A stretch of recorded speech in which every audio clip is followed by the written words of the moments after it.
英語聞き流しリスニング、英語テキストと MP3 ダウンロード、その他の物語はホームページからお聞きいただけます。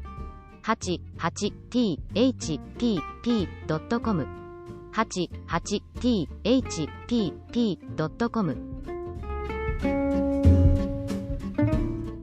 Chapter 16 The Magic Art of the Great Humbug. Next morning the Scarecrow said to his friends, "Congratulate me. I'm going to Oz to get my brains at last. When I return I shall be as other men are." "I have always liked you as you were," said Dorothy simply. "It is kind of you to like a scarecrow," he replied. "But surely you will think more of me when you hear the splendid thoughts my new brain is going to turn out." Then he said goodbye to them all in a cheerful voice and went to the throne room, where he rapped upon the door. "Come in," said Oz. The Scarecrow went in and found the little man sitting down by the window, engaged in deep thought.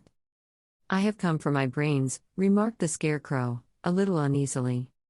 "Oh, yes, sit down in that chair, please," replied Oz. "You must excuse me for taking your head off, but I shall have to do it in order to put your brains in their proper place." "That's all right," said the Scarecrow. "You are quite welcome to take my head off, as long as it will be a better one when you put it on again." So the wizard unfastened his head and emptied out the straw. Then he entered the back room and took up a measure of bran, which he mixed with a great many pins and needles. Having shaken them together thoroughly, he filled the top of the Scarecrow's head with the mixture and stuffed the rest of the space with straw, to hold it in place.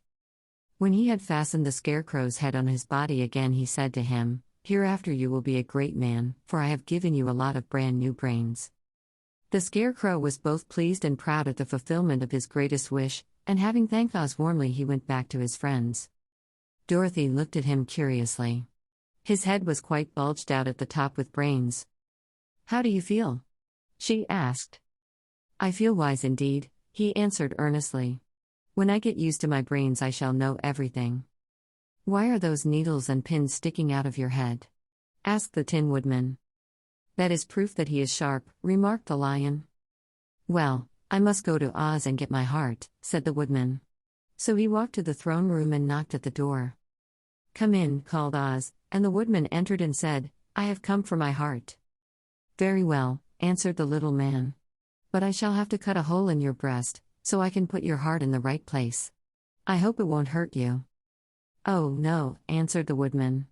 "I shall not feel it at all." So Oz brought a pair of tinsmith's shears and cut a small, square hole in the left side of the Tin Woodman's breast. Then, going to a chest of drawers, he took out a pretty heart, made entirely of silk and stuffed with sawdust. "Isn't it a beauty?" he asked.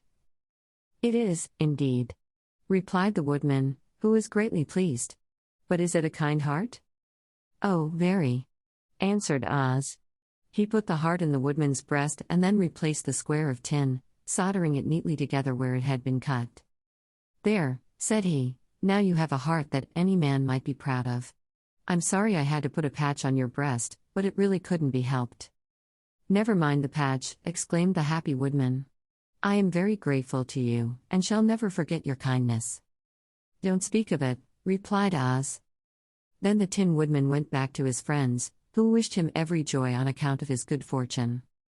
The Lion now walked to the throne room and knocked at the door. "Come in," said Oz. "I have come for my courage," announced the Lion, entering the room.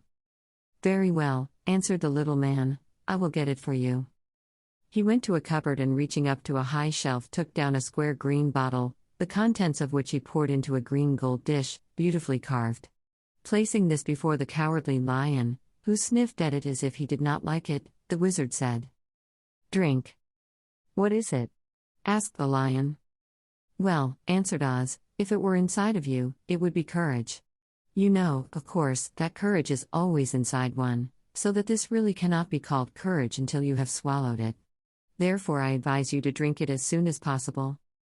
The Lion hesitated no longer, but drank till the dish was empty. "How do you feel now?" asked Oz.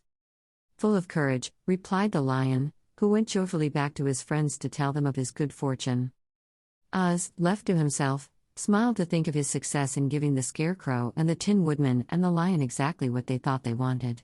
"How can I help being a humbug?" he said, when all these people make me do things that everybody knows can't be done. It was easy to make the scarecrow and the lion and the woodman happy because they imagined I could do anything. But it will take more than imagination to carry Dorothy back to Kansas, and I'm sure I don't know how it can be done.